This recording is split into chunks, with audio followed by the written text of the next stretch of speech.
Hi you guys, this is Susan. Welcome to my channel. This video is part of a video hop celebrating Catherine Pooler's Hello Sunshine release.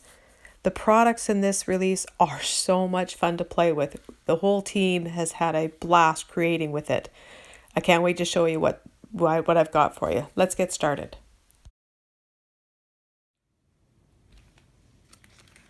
Okay, so I'm going to be using the Sunshine Flowers stamp set. This one up here, to me it looks like a lemon or a lime or a orange slice, so we're going to use it as fruit. And then the sentiment is going to be this here from the Ice Cream You Scream, Less Monday, More Summer. Okay, so I work at a high school and it's just about time for our summer break and we're all counting down the days. So when I saw this one, it jumped out at me like I had to use that one right away. And we're going to use the coordinating dies and some of the sequins from the Charleston Sequin mix. And let's get started. Start with a piece of watercolor paper and prep it with some embossing powder. We're going to be doing a lot of watercoloring on this, so I don't know if it's watercoloring, but using a lot of water, so prep it really well. Next, ink up your stamp. I'm using the lemon slice, or my fruit slice, I'm calling it. And ink it up with Versamark ink. Stamp it all over the paper. You're going to repeat this stamp all over the paper. Do it in chunks, like do 3 or 4 at a time, and then we'll cover it with some white embossing powder. Easier to see where you're stamping because when you're using Versamark ink, it's hard to see on the paper. So stamp it a few times, add some embossing powder, stamp some more, add some more embossing powder until you've covered the whole piece of paper. Okay, so I skipped right to the end. You don't need to see me stamp the whole piece of paper. Now we're going to heat set it. And once that's all done, we'll start in on the ink smushing, my favorite technique. You can see here how the whole paper is covered and you can see all the white embossed parts. Okay, I've sped this next part up. Start by squishing the ink pad onto a block, spritz it with a bit of water, and then I used a page protector from an old scrapbook album that I had and used that to pick the ink up and position it where I wanted it on my cardstock. I'll do this a few times and then I'll dry it up with a heat gun, and then I continue on with the additional colors until I'm done with until I get it how I want it.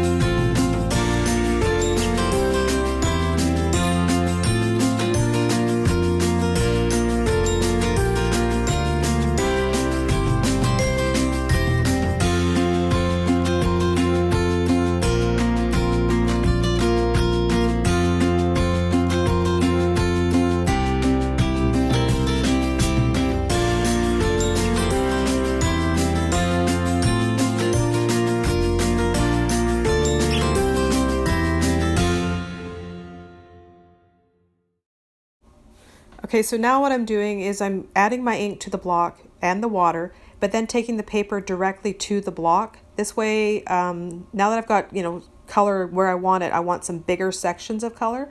So I'm just going to smush it into my ink block there and add color this way. And then I'll dry that, and I do this a few times with the different colors until it's done, till I like it. Each time you do this technique, you get a different look. It's watercolor. It's going to go where it wants to. You can control it to a point, but inevitably it's water. It's going to move where it wants to move to, right? So, but it's fun. It's super fun. I highly recommend this technique.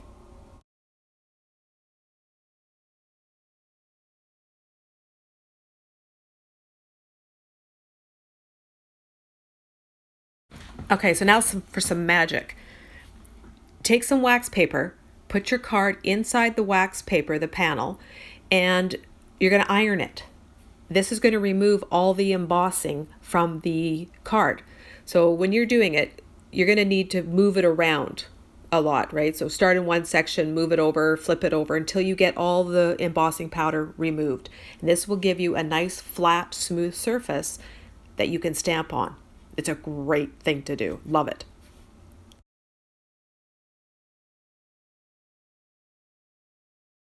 So I wanted a smaller piece on the front of my card, so I ran it through my die cutting machine with a stitched frame from the postage stamp die set. So because watercolor paper is not completely smooth, I used my MISTI to stamp the sentiment. This allows me to stamp it more than once and get a perfect, solid, black, crisp image for the sentiment.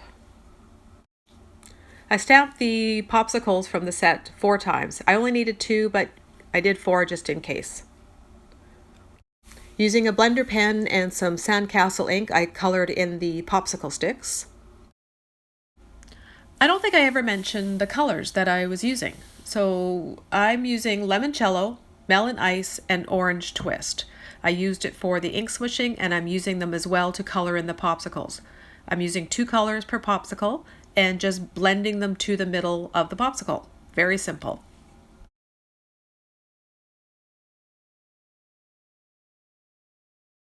To give the popsicles a little bit of sparkle and shine to them, I took an embossing pen and just put embossing ink where I wanted it on the popsicle. I didn't want the black lines to be covered or the stick, so just over the actual popsicle part, and then sprinkled on some Singing in the Rain embossing glitter from Wow. And then heat set that with my heat tool. Can you see how shiny it is? They look so real. It comes with a coordinating die, so use that and run that through your die cutting machine and you've got 2 popsicles ready to go.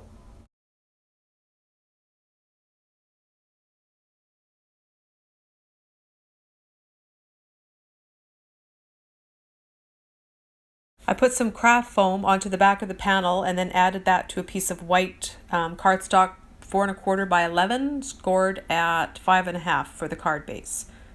Then I added some craft foam to the back of the popsicles as well and put those on the card. I added a few sequins from the Charleston Sequin mix with some liquid glue, put those scattered around the card, and this one is finished. So there's a $25 gift certificate up for grabs to Catherine's store. So be sure to leave a comment below and leave a comment at all the stops along the hop. That'll increase your chances of winning. So good luck and thanks for visiting. Bye.